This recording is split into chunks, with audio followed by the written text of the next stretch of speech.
Assalamualaikum warahmatullahi wabarakatuh. Perkenalkan, nama saya adalah Feudan Hanif Fasudongan Sipauta. Saya adalah mahasiswa dari STAI Al-Azhari jurusan PAI atau Tarbiyah. Saya di sini akan mereview sebuah jurnal yang berjudul Manajemen Pendidikan pada Pembelajaran Anak Berkebutuhan Khusus di SMPN 1 Salatiga. Baiklah, mari kita mulai pembahasan yang pertama, yaitu apakah itu manajemen pendidikan? Manajemen pendidikan adalah sebuah tatanan yang digunakan untuk mengelola sumber daya manusia dalam pendidikan yang perannya sangat penting. Kenapa sangat penting? Karena dalam manajemen pendidikan memiliki fungsi-fungsi yang sangat dibutuhkan dalam pendidikan, antara lain yaitu sebagai sistem perencana, pengorganisasian, pelaksanaan, dan juga evaluasi. Dan di dalamnya juga memiliki sebuah tujuan-tujuan yang sejalan dengan tujuan pendidikan. Karena pada hakikatnya antara manajemen pendidikan itu harus sejalan dengan tujuan pendidikan. Sebagaimana yang tertulis dalam Undang-Undang Nomor 2 Tahun 2003 Pasal 3.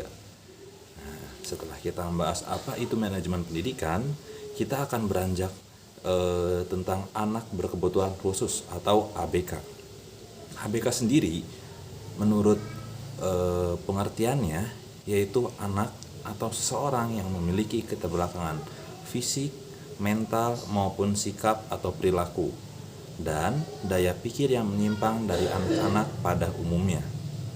Jadi ABK sendiri memiliki keterbelakangan khusus yang biasanya tidak dimiliki oleh anak-anak yang seperti umumnya, ya.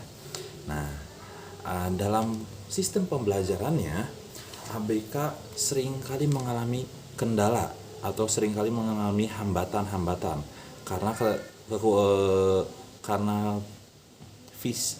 bisa dikatakan kemampuan khusus yang dimilikinya, ya. Nah, maka dari sebab itu terkadang anak berkebutuhan khusus ini dia itu memiliki metode atau memiliki media tambahan yang biasa digunakan, ya. Nah, maka sebab itu dalam di SMPN 1 Salatiga ini anak-anak ABK ini cukup dibilang banyak tidak, cuman dalam jurnal yang saya baca terdapat 2 siswa baru yang mengalami ABK ini, ya. Nah, sebelum kita masuk ke tahap pembahasannya itu, kita akan membahas dulu penelitian atau metode penelitian yang digunakan dalam jurnal tersebut, ya. Metode yang digunakan dalam jurnal tersebut adalah metode kualitatif deskriptif. Itu adalah metode pengumpulan data yang digunakan dalam penelitian, yaitu metode dan metode yang digunakannya itu adalah metode observasi, wawancara, dan juga deskriptif.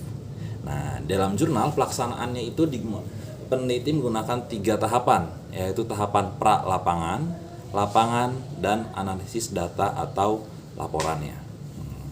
Di dalam jurnal tersebut dijelaskan hasil dan pembahasannya. Nah, sang peneliti melakukan penelitiannya ketika saat PPDB atau penerimaan peserta didik baru di SMPN 1 Salatiga. Nah, saat penerimaan itu terdapat 2 anak ABK. Yang pertama dengan inisial FRA yang memiliki hambatan intelektual dengan IQ sebanyak 70, dan yang kedua dengan inisial ZNU yang memiliki IQ sebesar 52. Lalu pihak sekolah mengambil sebuah tindakan khusus untuk kedua anak tersebut. Yang pertama yaitu melakukan perencanaan. Nah, dalam perencanaan ini terdapat 6 mata pelajaran. Ada bahasa Indonesia, ilmu pengetahuan alam, ilmu pengetahuan sosial, matematika, bahasa Inggris, dan juga agama. Dari ke-6 mata pelajaran tersebut hanya pendidikan agama Islamlah yang sesuai dengan anak berkebutuhan khusus tersebut. Nah, maka dari itulah RPP-nya itu disesuaikan dengan anak ABK tersebut, ya. Nah, Karena apa? Karena dalam penilaiannya ya, dalam penilaian dari setiap mata pelajaran adanya perbedaan indikator kompetensi yang dihasilkan oleh ABK tersebut ya. Nah, setelah melakukan perencanaan, masuklah ke tahap pengorganisasian. Nah, di dalam tahap pengorganisasian ini pihak sekolah memberikan 1 tahun pelajaran kepada guru yang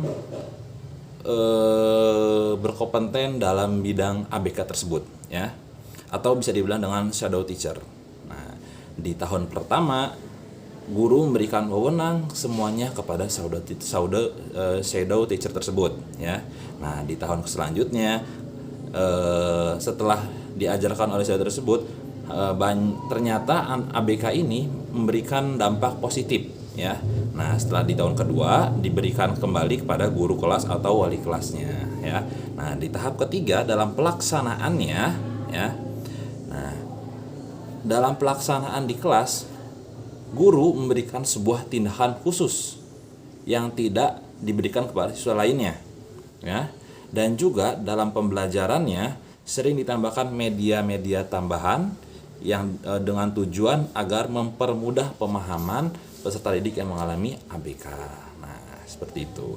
Dan pada tahap keempat adanya evaluasi. Evaluasi ini ada 2 evaluasi yang dapat kita tinjau. Pertama yaitu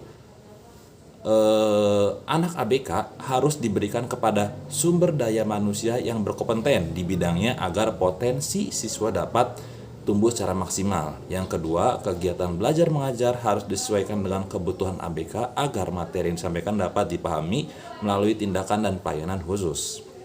Nah, dapat kita tarik kesimpulan bahwa perencanaan di SMP 113 ini tidak disesuaikan dengan kebutuhan anak ABK. Ya.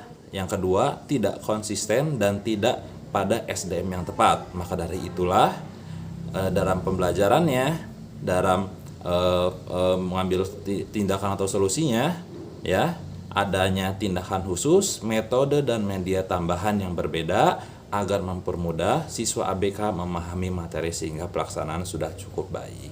Mungkin sekian yang dapat saya sampaikan, kurang lebihnya mohon maaf.